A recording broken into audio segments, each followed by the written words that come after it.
Okay, so this example is a little bit different. It deals with an isosceles triangle, so you're going to want to pause the video and write this problem down if you don't already have it written down.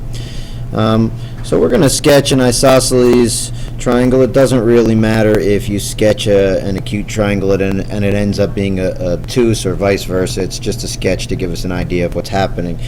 Now, we know from the base angles theorem that if an isosceles triangle has two congruent sides, it also has two congruent angles opposite those congruent sides. So we're going to call those guys B and B for base angles, and we're going to call this V for the vertex angle.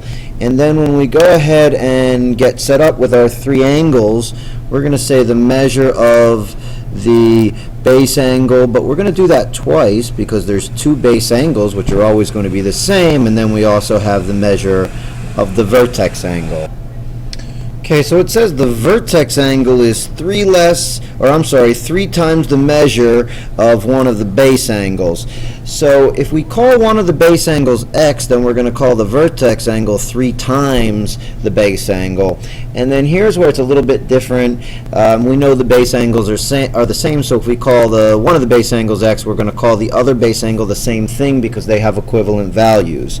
Again, we're going to use the triangle sum theorem here now that we have expressions, and we know that the three angles of our triangle have to sum up to 180 degrees, so we're going to throw them in here.